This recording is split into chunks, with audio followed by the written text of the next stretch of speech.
Good morning, good day. This is Coach Emmanuel here of Uncharted Talent Sports.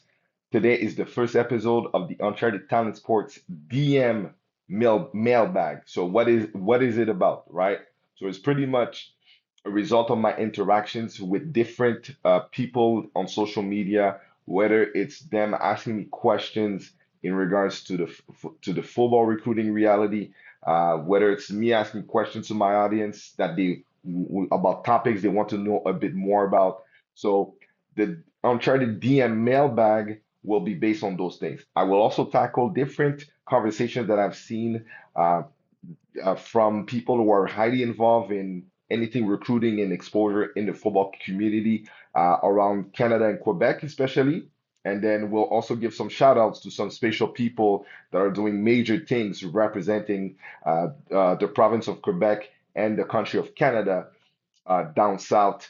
So great episode. You don't want to miss it. Make sure you like, subscribe to the Uncharted Talent Sports channel, and you share with your friends and community. The first person I'd like to give a shout out is former André Grasset, tight end, former Maine Black Bear, former Montana State Bobcat, I believe, and now Arizona Razorback commit, uh, um, Rohan Jones. So congratulations, my man, on your new adventure to in the SEC, and hopefully this gives you the doors that you need to get to the NFL in the highest places that you're looking to go. All right, so shout out to you. Shout out to Malcolm Bell, man, former Collège Sainte-Anne student athlete, former football nerd student athlete, and of course he's transferring to Michigan State University. Shout out Spartans from the Yukon Huskies after I believe like 3 years being there. So congratulations on your move. All right. Shout out to one of the best players that has came out of the province of Quebec, Mr. Max LeBlanc, on wrapping up the season with Ohio State, becoming a national champion as a freshman. So really congratulations, former CCL tight end, former Baylor School tight end. So in his freshman year, part of a historic achievement, an amazing achievement for the Ohio State Buckeyes. So really congratulations to you and Buckeye Nation. All right. Another person I have to give a shout out today, David Gabriel Georges, Mr. Tennessee football. You shout out, man. I mean, David, talent is obvious, pretty evident. He's been not only collecting awards in his sophomore, technically his sophomore year at a Baylor school, but also is racking up offers left and right. Is at his 24th offer. So really, congratulations, David. I think your star can only shine brighter than ever, man. So really, congratulations to you and to your family. And of course, I have to give big shout out to my guy Shekai Mills Knight. Let's take a look at this clip.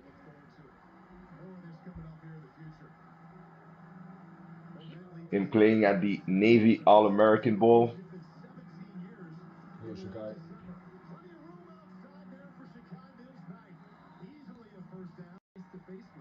Emotional moment for me, man. Sorry, emotional moment for me because the guys people know has been my guy, man, from day one. To see him accomplish where he's at right now, heading to Ole Miss and being able to partake in something that I've watched since I was a kid, the All-American Bowl at the time, Army All-American Bowl, now the Navy All-American Bowl, and to just watch Shekai on NBC taking an end off, making plays, or blocking for his quarterback, but just being part of the setting and the future guys that are most likely going to be guys that are going to be the men in the college football world, and who knows, hopefully in the NFL, just like him. It's really great. So I'm really proud of you, man. Pretty sure your family is proud of you, and Baylor School definitely. North Shore Lions and Mustangs are proud of you. QBFL, QMFL are super proud of you, man. You're holding the flag for us, man, for a lot of communities. So keep doing your thing, keep being inspiring, and hotty toddy. To and the NCAA football summer camps this year. So there's a few schools in our neighborhood or area that have actually announced their camps. You have Boston College All right, that has announced their camp dates. All right, they have a mega camp June 1st. So for those of you who don't know what a mega camp is a school is gonna actually run a camp. So they're gonna host prospects, run through positional drills with their own coaches, but the intent is really to allow other schools, coaches to come and network with also the players that are gonna be there. So a lot of the reasons why that can be a good thing is if let's say you have a pre-existing relationship with maybe some of the schools that are listed there that will be guesses, okay? Please bear in mind that it's not because by experience, it's not because the school posts through, let's say, Boston College that they are a confirmed guest in January, that means that it's for sure guaranteed that they will be there come June 1st. Things can always change, just a heads up. But the thing that you want to be mindful of is how to use megacamps as a way to network with coaches from different levels of competition. In the NCAA does different levels of recruiting. Okay.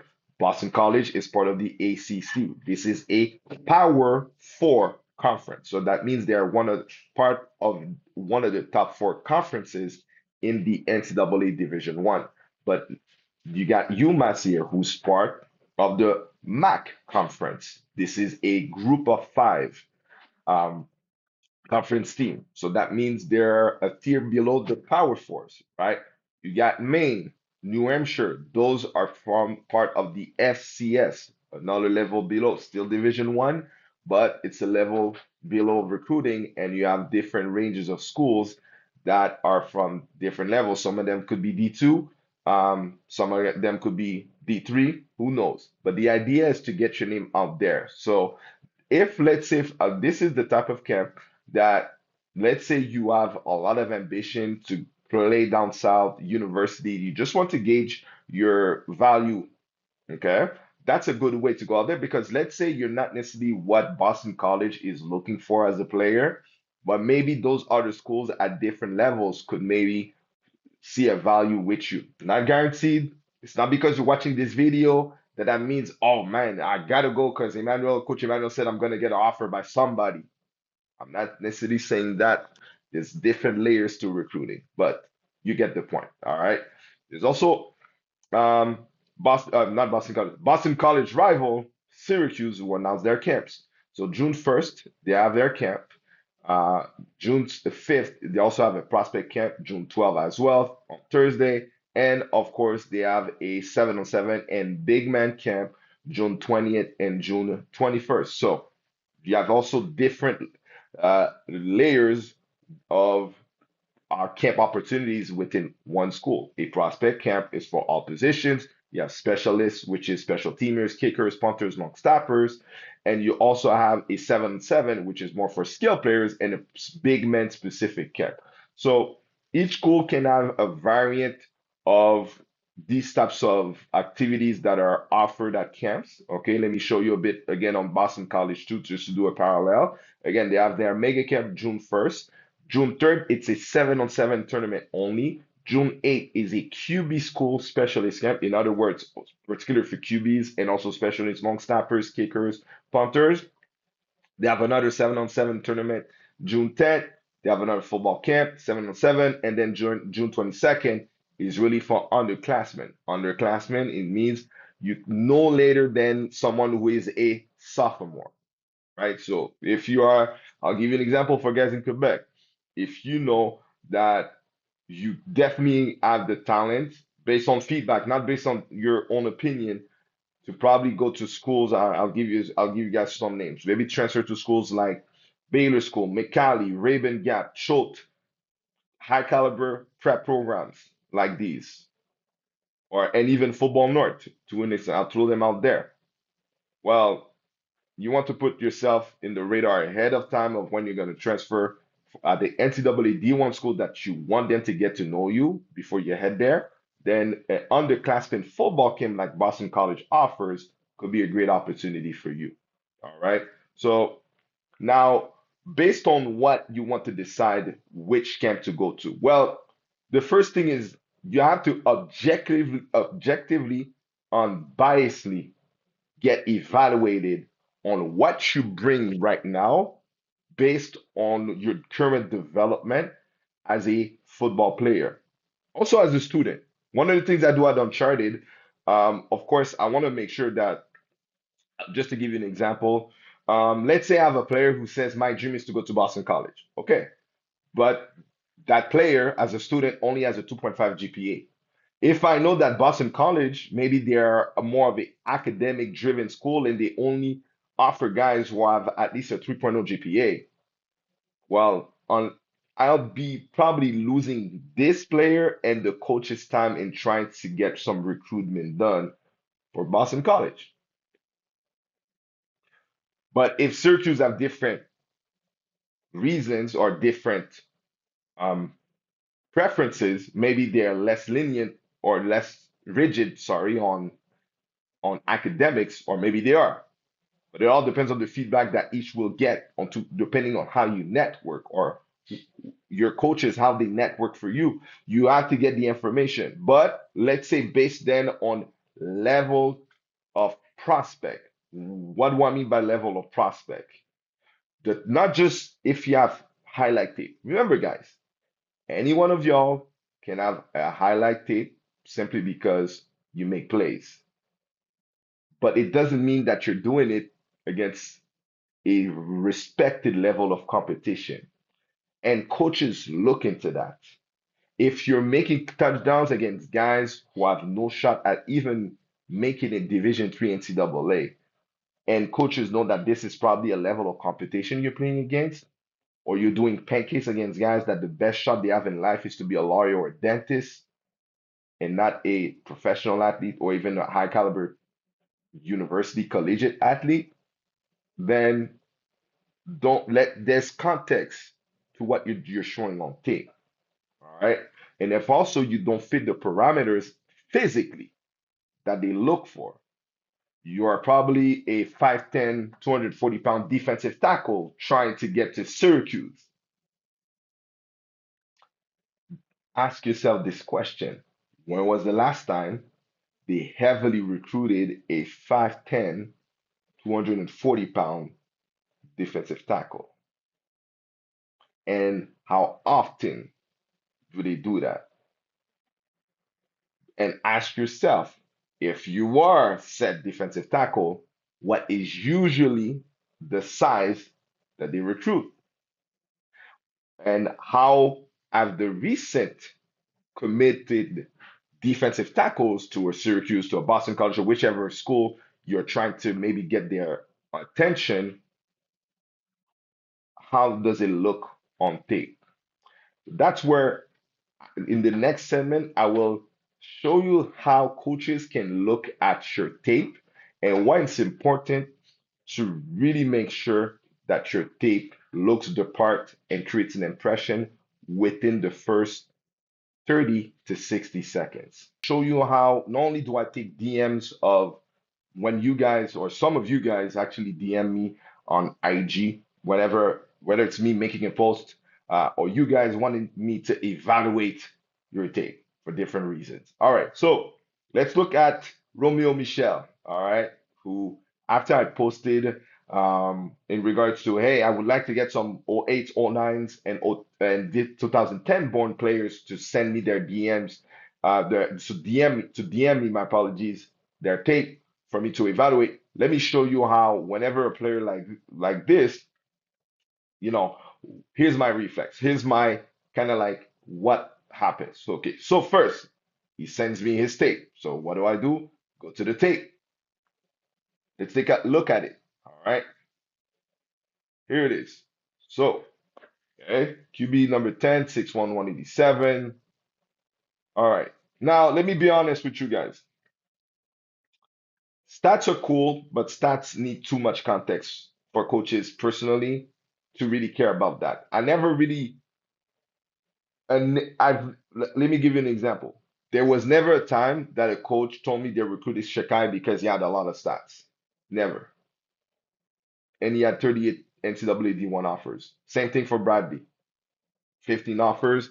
It was never a point of conversation. It's nice, it looks good. Maybe your audience likes it, but how important is it? Because it's really your tape who's gonna speak. All right. So let's continue.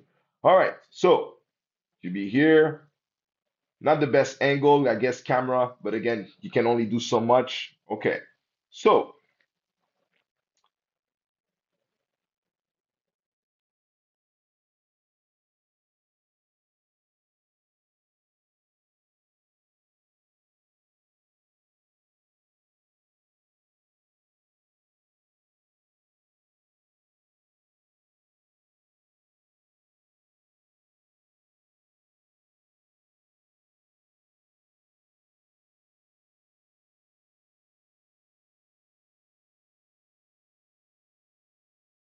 all right.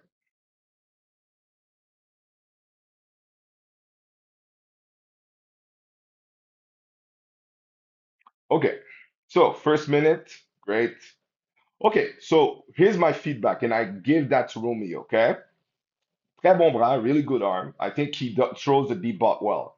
Although what coaches may look at is the way he throws and how projectable it really is to the highest level. For instance, he definitely needs to work on his mechanics from lower body to upper body, where he kind of shot puts the ball. Like you want to have a more fluid throwing motion, and also generate more torque from your lower body, and that includes hip rotation so that you have more control on how you can gather arm strength and power when you throw the ball, but also be able to have a more core control to control your ball placement too, because it's not going to be always a given at every level that your receivers are going to be maybe 2, 3 yards behind the DB. Now, again, for his level of competition, he's definitely placing the ball well enough away from the defender for his receivers to still make plays in stride. This is an important key as a quarterback. So that's why I said belle force et précision deep ball. He just was missing short to intermediate throws. So that means me, if I'm not sold, let's say on Romeo, I'm not sold that this is a guy that can throw these balls versus the type of DBs we tend to face at, let's say, at Baylor School, at McCallie, or at Choate or at Raven Gap, right? Guys who run are state champion track guys or competitors, or maybe defensive linemen that are come all within your vicinity that are 6'4", 6'5", that are playing basketball at a high level too with their school. So those are all the things that, you know, coaches talk about when assessing if it's really projectable or not, what the said player is showing. But good stuff, Romeo. Um, Keep working on your craft. Make sure you have a QB coach. QB movement would really be good for you if you have not, um, started with them. So shout out, Mouse. That's a little lead for you. All right. So let's take a look at some other folks that actually sent me their stuff. All right. So Ray. Ray. Do. Was it him? No. Next player to evaluate, Zakaria Louati. I hope I said it right. All right, so let's take a look at Zakaria. Okay. I need to flip my phone. This generation, my goodness. All right.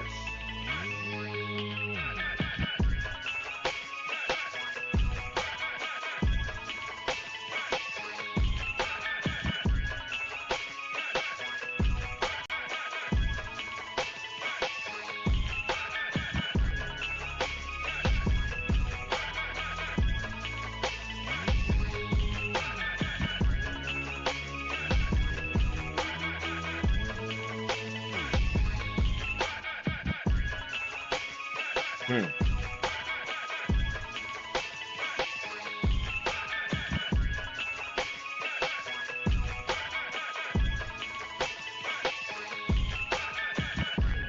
All right.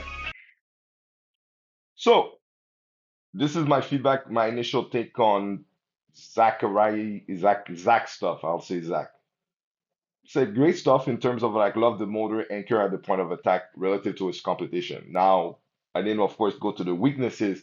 I think he's definitely lacking a lot of suddenness. There's a lot of juice that is missing And he doesn't look like the biggest player at all for his position. Um, but he definitely has motor. He seems to be for his level of competition, showing motor. It doesn't seem like his body language indicates a guy that takes plays off.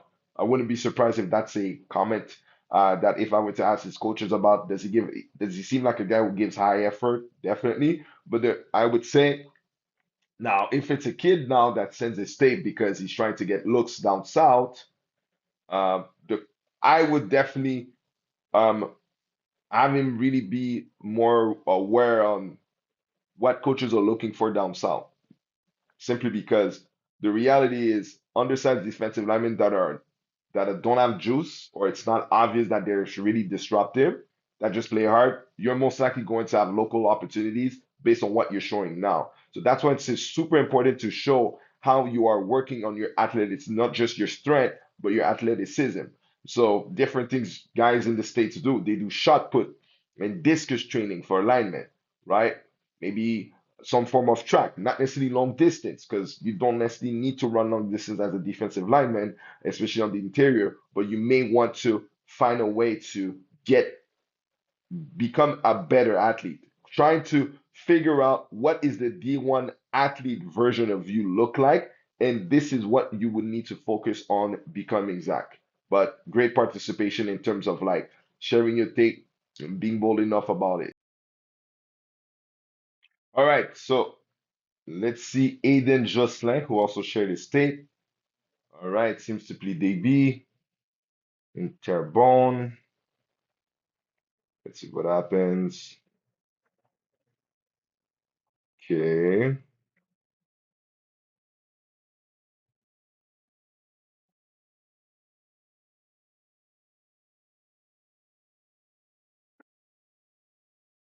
Hmm. Okay, he's there to make the tackle, just missing explosion and strength. I mean, looks like a really young kid. Okay, so he's the safety here. Okay, good shuffle, scrape, not bad. Again, missing a lot of strength, missing a lot of strength to consider that he can finish tackles against most really good players. Okay, not bad. Okay, this is definitely a better tackle, probably the best tackle so far. That's good impact.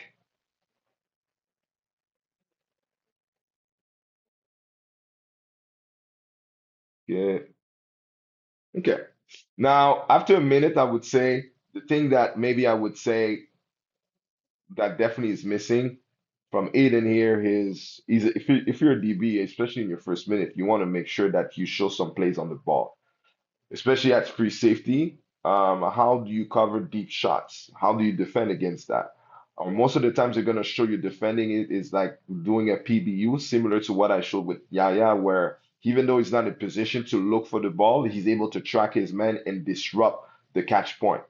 Or are you able to replace the receiver and to at that spot and then be able to try to make a play on the ball? So I mean, I think this is a kid that definitely needs a lot of development and growth. But so it's hard to tell where it's leading. Personally, I would definitely just settle for local development for now, until you really grow into your body and we can get a better idea of potentially where you could be going as a player, but also as an athlete. David Dioh of Greenfield Park. Let's watch.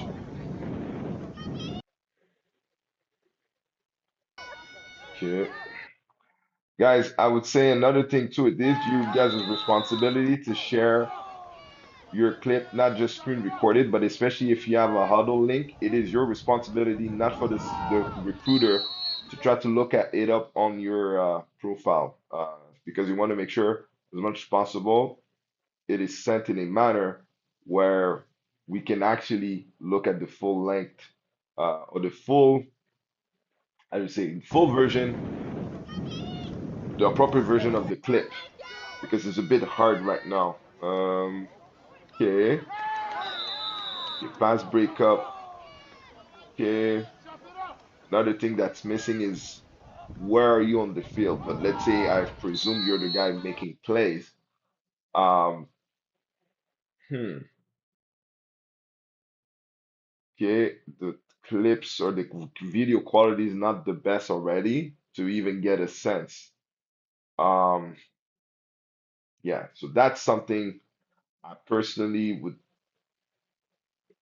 it's really tough to gauge simply because your tape is too hard to evaluate with the quality, and now you're not identifying yourself in the clips. So yeah, that's all I would say. Look at probably one of my favorite players in Quebec, Yahya Ndiaye of Collège Saint-Jean-Vianney. All right, I believe they're going D2, so good stuff on the program, man.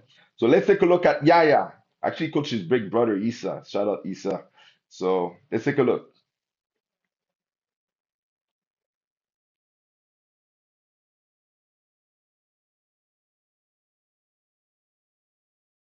Number two, boom, already like the suddenness and get off, boom.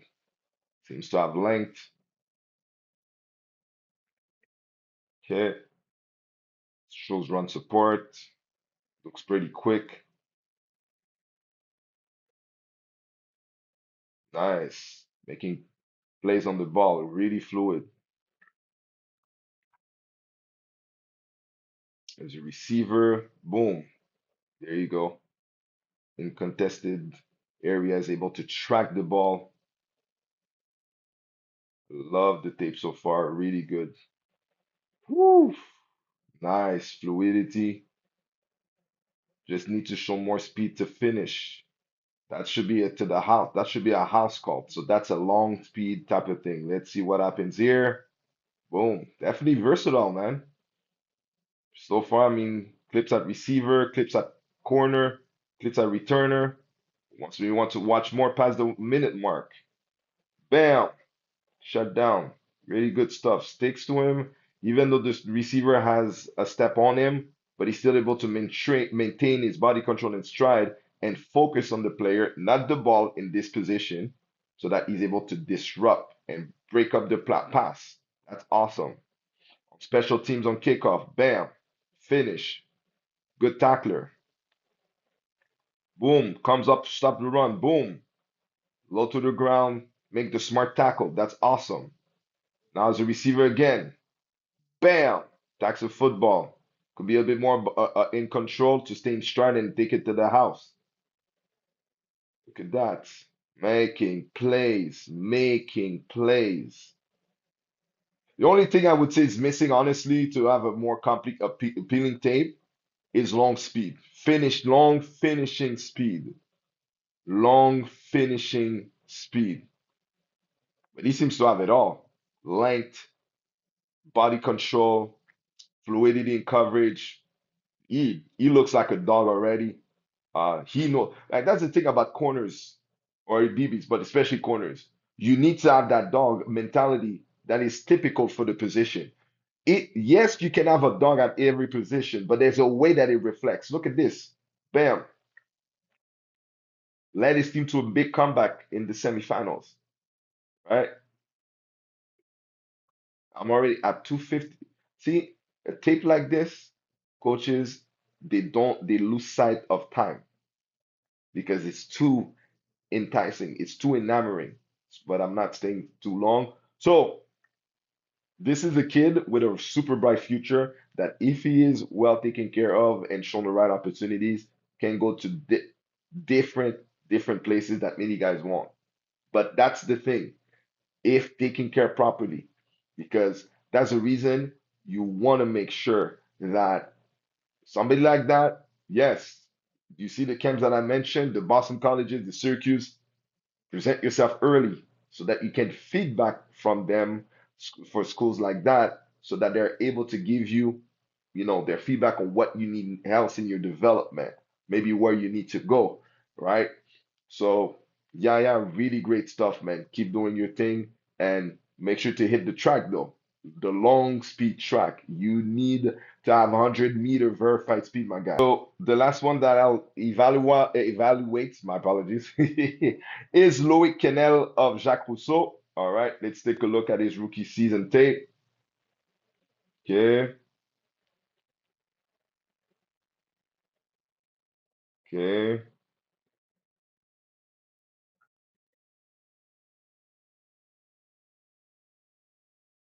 Sequences. You have to cut the sequences, guys. So one of the things that I see too many of you guys doing, you guys have to spend more energy in trimming your film sequence more than you guys are eager to share your tape. Here's what I mean by that. Okay. The play is finished. Boom. Cut the sequence there. Now there's 1, 2, 3, 4, 5, 6, 7 seconds lost of seeing the player get up from the tackle.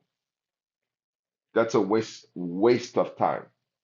That it's and again, I'm just saying it out loud based on how I know coaches can think when they see those type of things. So now let's see here. All right, corner. Okay, making play on the ball. Good play. All right.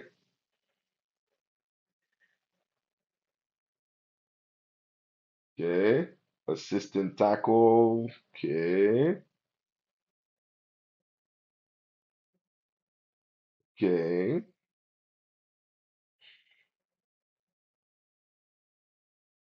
Almost a pick, but not a pick. Okay.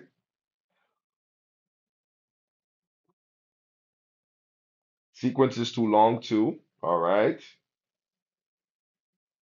Okay. Looks like that's an interception. Good stuff. All right. So here's my eval. Okay.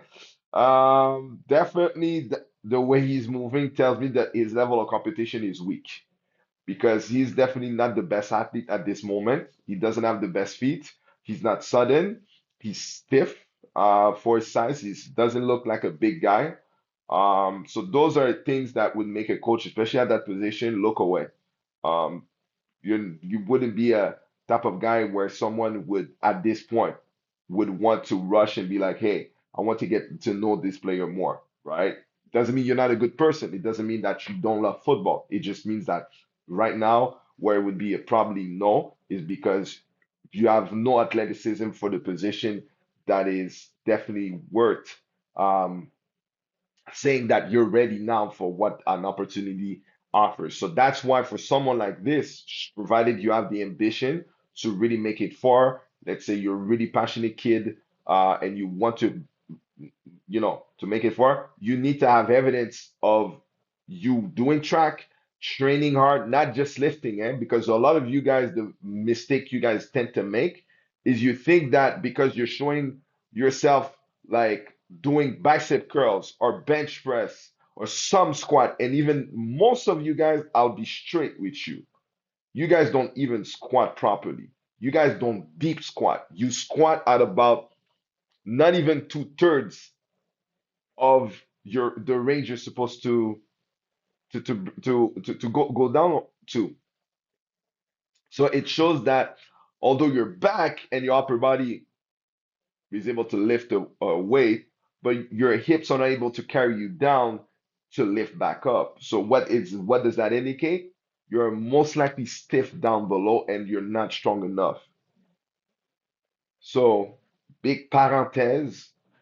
This is why a kid like Loic, love the kid, I've coached him up, but honestly, you want to make it far, you need to know how to actually train and show how you're documenting your athleticism because right now, this is definitely not a recruitable tape. All right, let's listen. Petite vidéo rapide par rapport à quelque chose que je réfléchis depuis quelques jours et je pense que je dois aborder ça avec vous. Au niveau du recrutement, en ce moment, on est dans la période de recrutement et beaucoup d'entre vous, vous prenez la décision d'aller dans un cégep et ceux qui ont l'opportunité d'aller jouer aux États-Unis dans un prep school, vous regardez c'est quoi les options que vous avez. Moi, ce que je peux vous dire par rapport à ça, c'est ceux qui ont la chance ou qui se sont fait approcher pour aller jouer aux States dans un prep school, il faut vraiment que tu réfléchisses à y aller. Okay? Moi, mon travail, là, moi, je suis pas un agent. Moi, je run une plateforme. Puis, j'ai des relations dans cette industrie-là. Mais moi, je suis pas quelqu'un qui... Quand je peux t'aider, je t'aide. Parce que j'ai les contacts qu'il faut.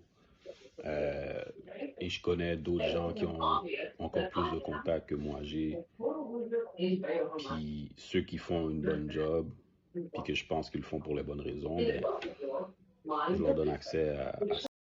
So we've heard from the great coach Jean Jay Agenor about why you guys, if you get approached by, let's say, a prep school coach or program, why you should consider. So, and especially in this current recruiting season, there's a few things that will definitely go to take in consideration about this, in my opinion. And the first thing is window of opportunity. What do I mean by that? All right. So you have to always make your decisions in this recruiting not based on local reasons. And sometimes local reasons could be as well. I got approached by so many local coaches that it would be hard for me to just turn my back on local opportunities for loyalty's sake. Could be something along those lines. The best thing I can say is if you do have a certain level of talent, you have to, or at least what I would be considering if I were you, is to consider the level of talent you are being reported to potentially have. Remember this. I did not create you, nor any coaches created you. God created you the way you are, with the DNA and talent that you have. No man has done that. You are just a user of what God has given you. And if right now, the way you are using your talent and gift, it has led you to have certain interests, those interests will go away at one point, and you will be a result of the decision you make or that you allow to be made for you with your talent. Let me kind of like be a little bit more clearer. If let's say you do have somewhat of a potential NCAA Division One potential, and a prep school approaches you, but you decide to stay in Canada, please understand that you are setting yourself back compared to your competition. If the reason you're doing it is that you don't want to disappoint local coaches, which I know a lot of you do, to be honest with you. Which or another thing too that tends to happen is you make decisions based on promises of local coaches without verifying how it actually works recruiting wise in the NCAA. You trust that a coach will bring you to camps as a reason why you can stay put. No, it doesn't necessarily work that way. Take it from somebody who took about 6 to 7 players that are playing currently CSJV right now, or even more the last 2 years. And as talented as it could be, and you could see there's not much of the differentiator on the surface when it's time for a player to execute plays on the field or the how to. What's the differentiator? If you come to many camps and the coaches doesn't know you, but the guy next to you, they've known him because he's been invited to junior days. Do you know what's a junior day? No. He's been invited to a spring practice of the said NCAA school or number of schools. When's the last time you've gone to one or multiple?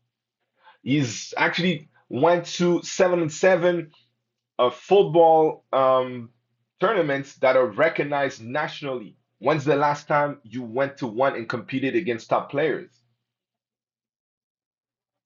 When's the last time that you had not just one but multiple coaches coming regularly through your school doors before your spring practice? Do you think your competitors in the states that are taking attention away from you that are also just another thing too? Do you even know at each school who is even assigned to recruit your area?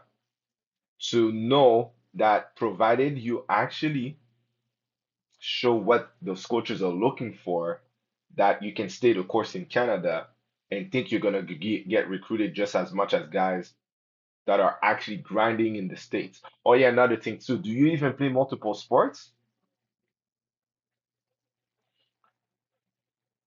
To like competitively, not just out of leisure?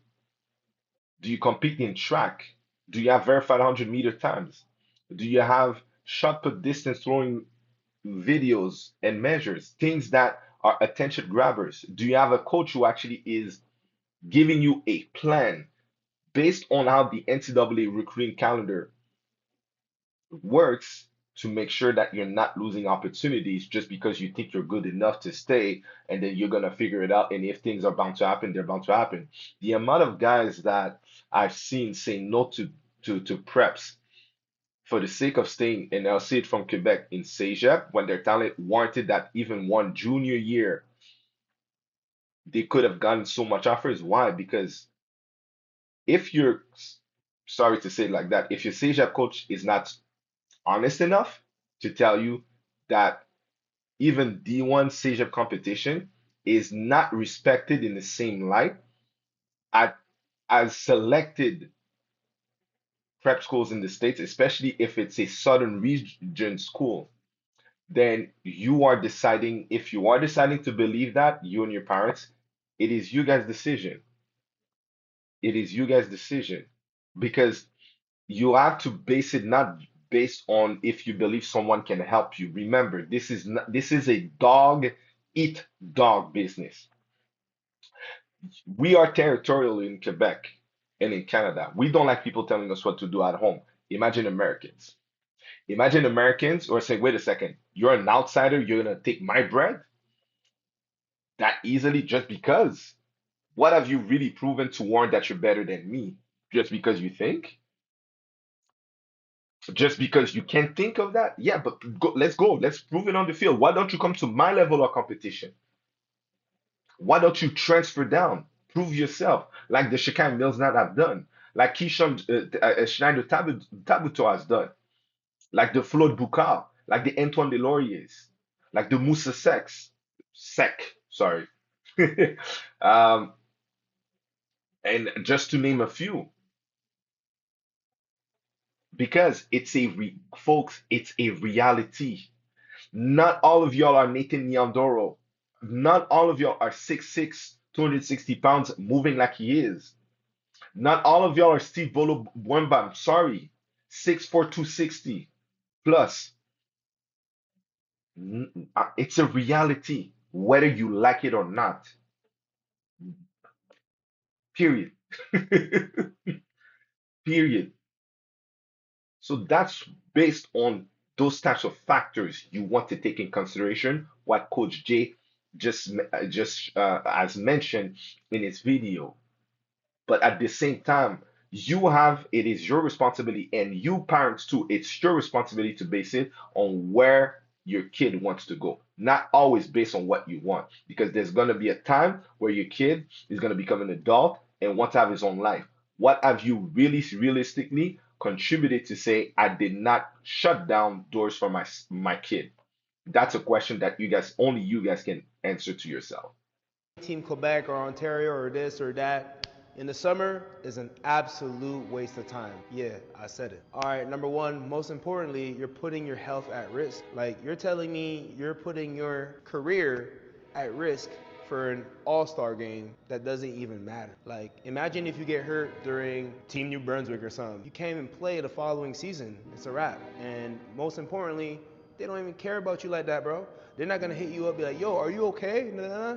Bro, they already forgot about you. They're on to the next guy. Number two, you're shortening your off season by a lot. Because you're competing, you can't train as hard, you're traveling, you're doing this, you're doing that. All those games you would have had, you're not gonna get them because you're not in the gym, you're not on the field, you're not training. You're playing a game for no reason. Number three, it's not even a real all-star team. The best players don't even play. You gotta pay to play. So imagine the players that are nice, and because they can't afford it, they can't be on the team. This team is just for the people who could afford it. That's it. All right, number four, check this out. So imagine you didn't play team this, team that, and you went to a mega camp and you showed out. And now you have offers. That's a way better summer than traveling Canada and playing a random province. It's not even that good. And you're not even playing against the best. Anyways, guys, don't play team this, team that. Go and play some real competition and beat some Americans and get an offer. That's way better, way more fulfilling. Team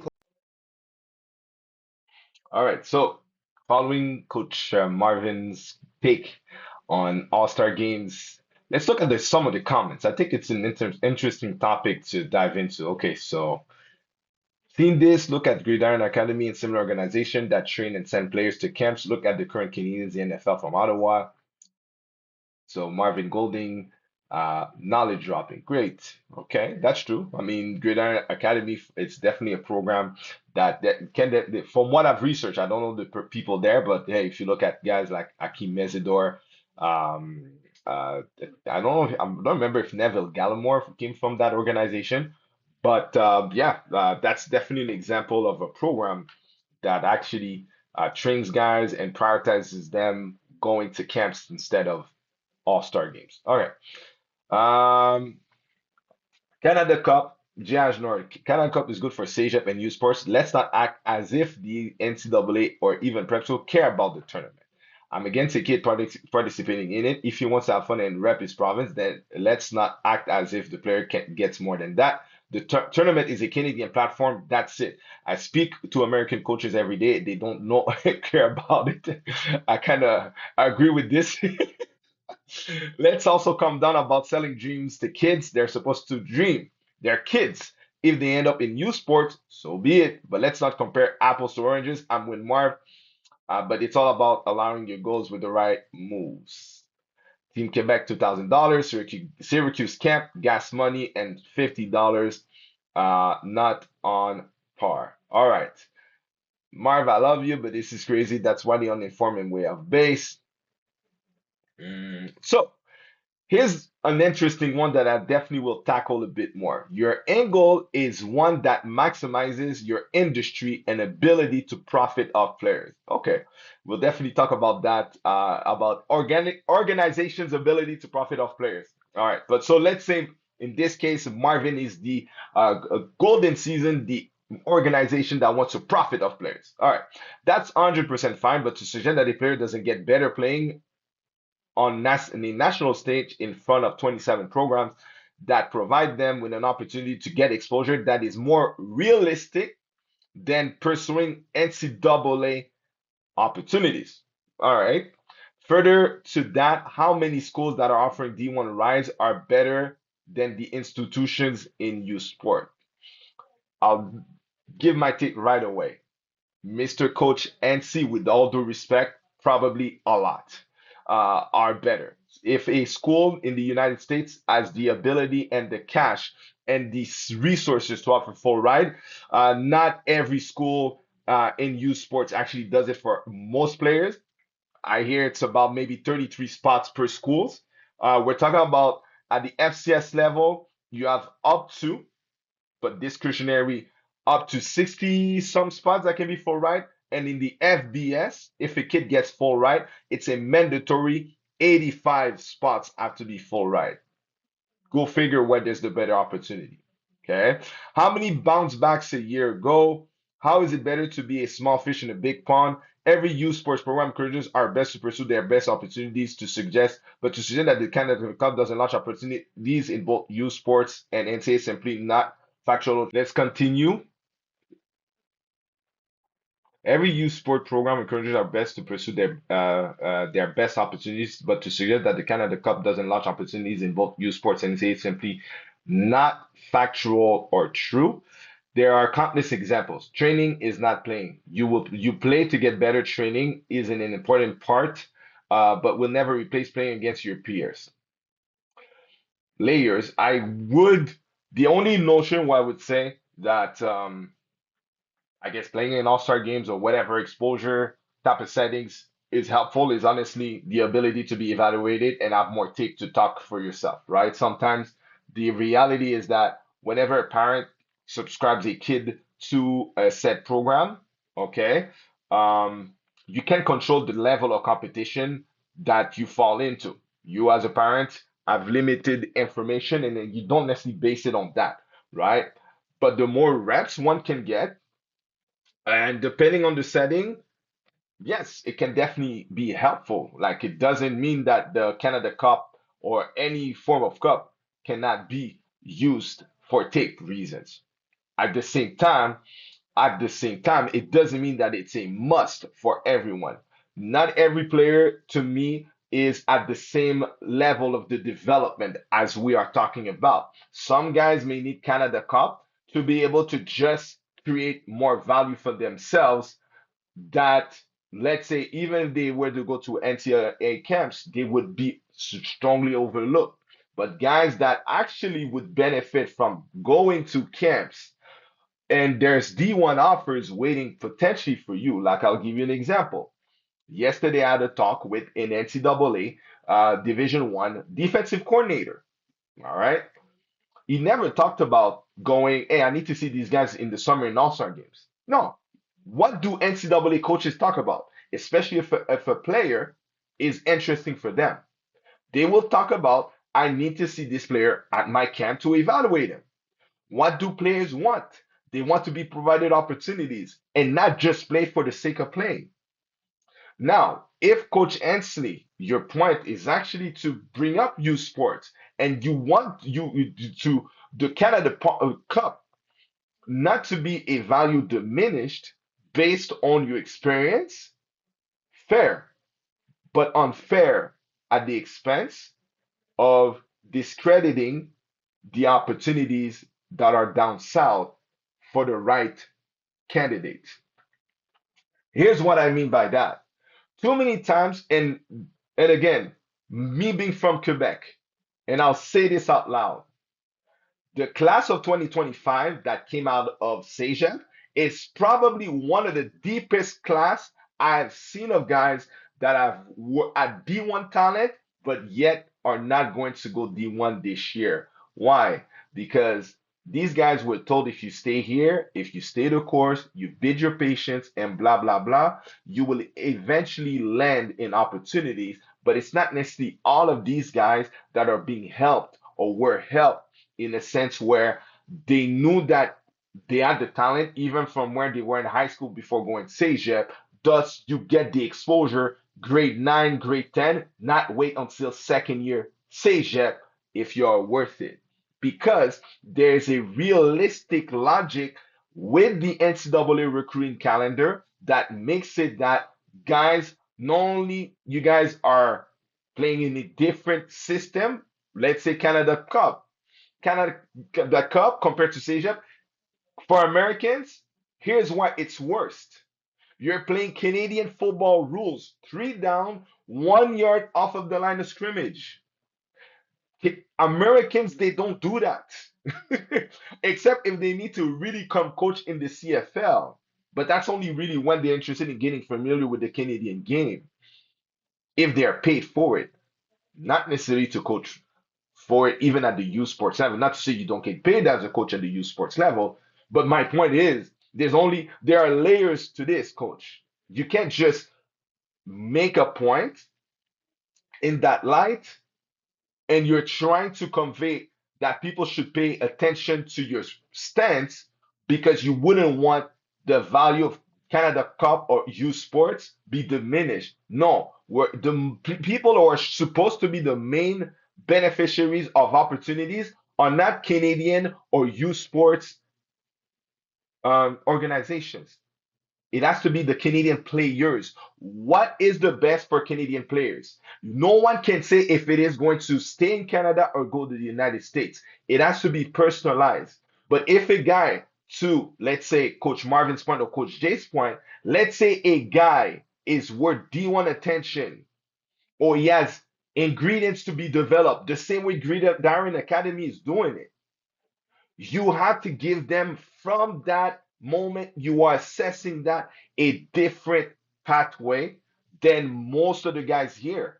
Fair, unfair, it is fair to personalize, unfair to just try to make everything equal for everybody. And no, coach, U Sports is not equal to NCAA D1. The only thing is that it is more accessible for our local Canadian guys so that they are not sold a dream at every level that because they believe they're good, they must all think that they're worth a Division One offers. And that's a danger that parents need to be careful in hyping up your son because you love them so much that you're not looking for realistic evaluation for the sake of not disappointing them, which is where you're going to waste a lot more energy and you may get a lot of coaches not responsive to you. But that's a different topic. Okay. But turning down a showcase on the national stage to pay for training instead is ridiculous. In the end, in the end, camps and training are important, but turning down a showcase on the national stage to pay for training instead is ridiculous. Depends, honestly, case by case, depends. The top 1%er may not need, again, that showcase on the national stage. Yes, they most likely will need training. Okay, and then coach says, in fact, telling kids to go down south for camps is 100% on par financially with the investment of playing and representing your province. Well, I think Coach Jay did answer that with his example, Team Quebec versus going to Syracuse camps and different camps and whatnot. Like, just letting you know, Coach, like about even less than the same investment. Let's say for the same investment it would take to participate in 3 football games. That wasn't barely the investment that I had when I brought about 6, 7 players down south to do camps in the Georgia, Mississippi, Tennessee, and Kentucky states for 2 weeks. We're talking about a tournament that is, if you make it to the finals and if there's enough team, you may get at best on average 2 games. Like what what calculation, with all due respect, are we really talking about to say it's on par financially? It all depends on who it is meant for at the moment of the player's development. Yes, there are players who need to prove themselves, does need platforms like these. But we're for talking D1 players or guys who are above their competition here, to tell a guy that he needs that to be seen by NCAA coaches is a lie. It's a political, cultural argument to keep talent locally as long as possible. It's not looking out for them. So I really disagree personally with that, but that's my take. It doesn't have to be your take, but that's my point. And don't even get me started on the transfer portal and how much that has reduced opportunities even further for high school athletes in Canada and in the US. Okay, I don't know what that means. I just have my best player going to Ole Miss, another one going to the University of Buffalo.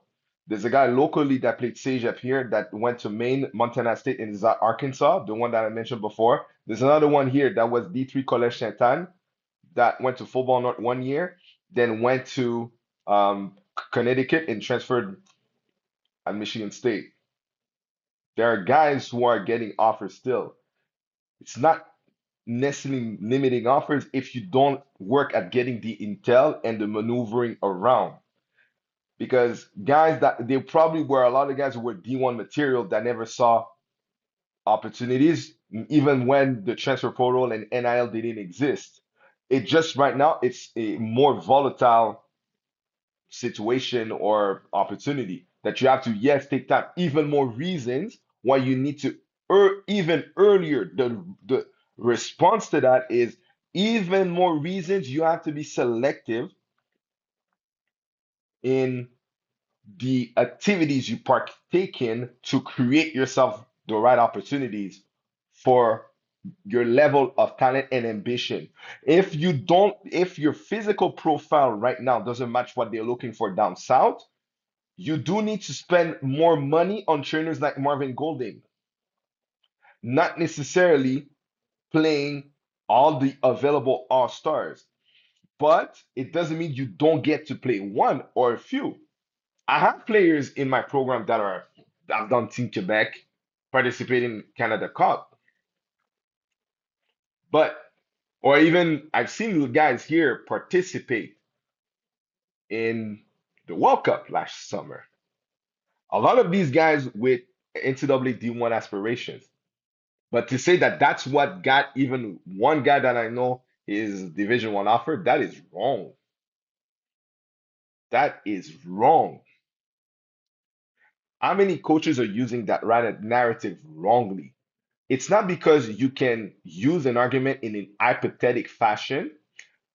Just understand what you and I as adults can have a conversation on hypotheticals. Kids take it literal. When I tell the kids it is possible this can happen, do you know what the kid thinks? It will happen.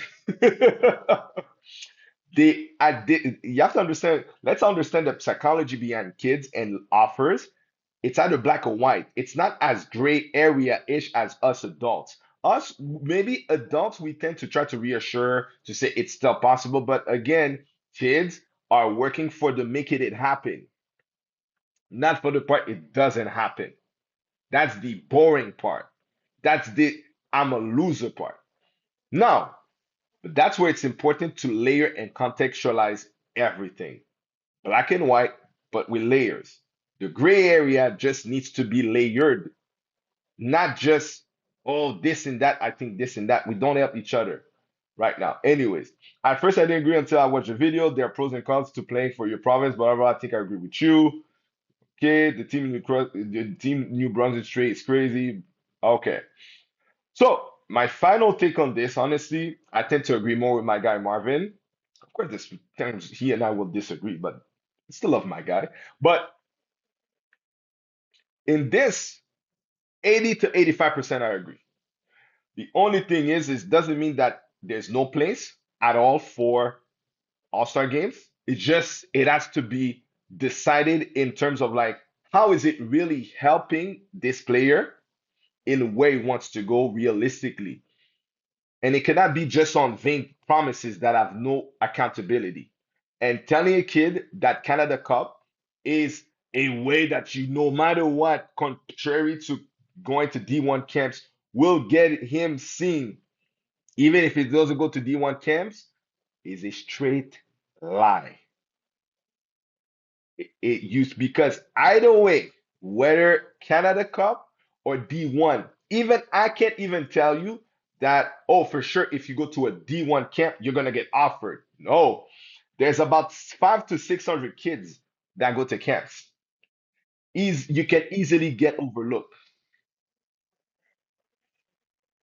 So as I said, even when you go to NCAA Division One camps, unless you have pre-established connections with coaches, a pre-established relationship with them that they know about you, they are sold on your film, unless of course you're again Steve Bolos of the world, the Floyd Bukars of the world, the eye candies of the world. It's not going to just happen like that. That even at the D1 camp that you're going to just attract traction like that. But you still need to go to camps if you want to have a chance, or you need to play at levels of competitions and settings that actually, with information, matter for D1 coaches. That, again, going back to what I said earlier, a full ride D1 opportunity, parents especially, think about it. We're talking about something that is probably worth 20 to 25 to 30, some schools 40, 50, 80, $90,000 US per year tuition.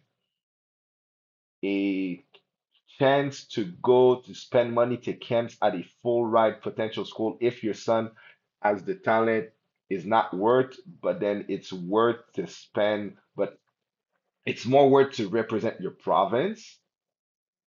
Come on now. Like we're let's not twist or mix two types of arguments. The wanting to play for your province that has only to do with your culture, not with having the best opportunities down south. Um, Canadian and provincial business has nothing to do with what an American D1 coach wants. So let's stop right there mixing things up. It has not coaches who go with that verbiage, please stop that now. You have no business telling those type of things to kids and their parents. All right. That is selling a dream. to kids who already dream a lot of something. Don't use that against them. But again, parents, be mindful. It doesn't mean that going to camps will guarantee you that. But this is what I tell the parents on my program all the time. But if you're not in a process that gives you the how it works and how and where your son could be seen or what he needs to work to even be paid attention to, you're guaranteed to get nothing. If you don't get in the process or never do anything about it or never go to any camps. That's why you have to be mindful of context layers. There's different layers. The recruiting exposure. If the Rome we're talking about, that means the end goal we're talking about is the best opportunity as a student athlete, which is NCAA Division One, FBS. Let's not kid ourselves, or full ride FCS. Then please, let's keep that the narrative and let's not change the subject to make value of what here Canadians offer. That's a different topic. That's what I would respond. In long story short. So I hope that my take can help a few of you guys, even if it's just one person. All right. And looking forward to answering more of you guys' questions. Um, Actually, let's go with answering a few questions that were actually asked recently, a few weeks ago, in terms of my DM mailbag. All right, so stay tuned. So, a few weeks ago, I posted a note asking my IG audience about why do you think NCAA or coaches that you DM don't respond. All right. So here are some of the responses that I got that I want to tackle upon. So we have Colton Jackson here that says maybe because they've lost interest and have no interest in your skill set for their team. I really think that's a really intelligent response and a pretty responsible one. Number one, what it does it is that it takes in consideration what the coaches have interest into, which is rare that somebody actually responds with such an interest with what the coaches think, not what you always want, which is, of course, player that's looking at this, you want an offer right away, right? You want to be told you're the best right away, right? But it doesn't work like that. Okay. Two, or I have no interest in your skill set. That's point on. Did you know that there's hundreds of different probably ways that a scheme is ran, whether it's an offensive scheme, defensive scheme, just in the NCAA D1? There's different types of systems, and coaches change jobs pretty much every coaching and recruiting cycles.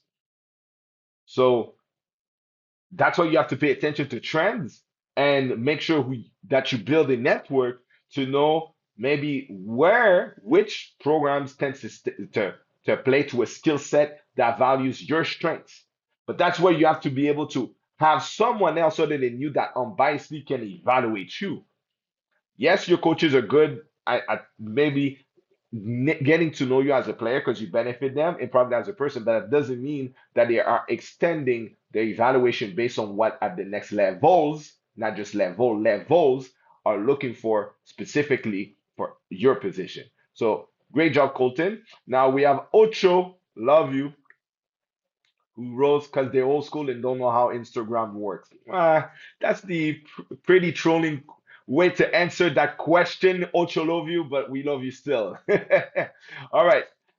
Greasy, I guess, 68. Because they don't find your profile interesting, you're probably not what they're looking for, similar to what Colton Jackson said. So, okay. Is not Ray says to maintain a professional coach and player relationship, I think. Well, in the context that you are an underclassman, yes. What does that mean? So we are in 2025 right now, okay? So did you know that there was a rule that unless you are a, ingoing junior starting June 15th of this year, that's when class of 2027 prospects, that means those who are going to graduate in 2027, Did you know that it's only then, starting June 15th, 2025, that coaches can actually share their phone numbers with you for you to reciprocate a conversation fluidly without the NCAA coming to ding them. So it's really in that context, right? But at the same time, it could be a talent issue. It could be your tape issue. It could be different things. But is not Ray is not wrong. Pun intended. All right. RB4NDZZ says some only text big schools like UGA or MSU, but schools like Maine or D2 might answer. Fair enough point. I think if you are extending your research or your DMing not just to the bigger school, to RB4's point, and you're actually, especially locally, regionally, look at schools that are maybe FCS schools, somewhat maybe D2. If you want to try that now, be careful now. Although D2 can offer full ride, they don't necessarily really do it for high school players. But you may want to find those who actually do it for high school players, especially if they are within your region. So that's where you have to interest yourself in just finding what is the best starting point for you. Some guys start D2, D3, and then move up D1, FCS, FBS, or they go JUCO, right? But you have to extend your search. But that doesn't mean you will stay there, because if you know the way to go around it, through it, because don't forget you have 4 to 5 years of eligibility university wise to play. So the transfer portal exists for a reason. So you have to have a starting point, which is a proving ground, and then know how to make your way up, similar to what Malcolm Bell and especially Ron Jones has done. Ron Jones went from a mid-level FCS program to an upper tier national contender FCS program in Montana State that propelled him to now go to an SEC school at Arkansas.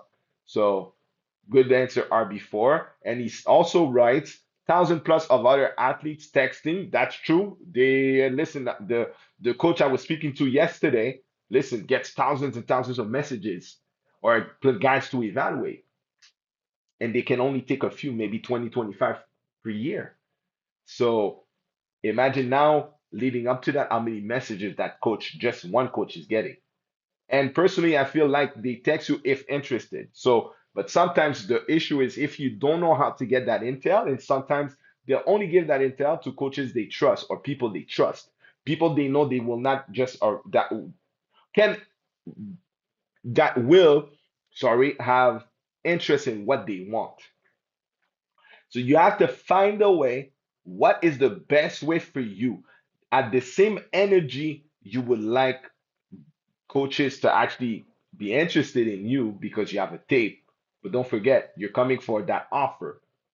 But what about them interests you? What do you know about the school you're trying to get attention? What do you know about the coach?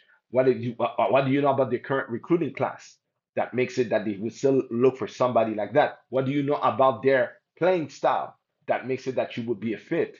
What about the content they post online that they care about? Are they coaches that post about their family a lot, their leisure, or they have something apparent that they post online? Do you go take the time to like it and comment?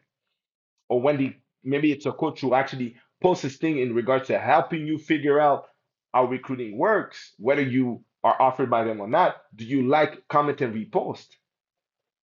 Those are little things that you can do to show that you're more interested in building and trying to establish a relationship than just getting the offer for you to post to your friends and girlfriends.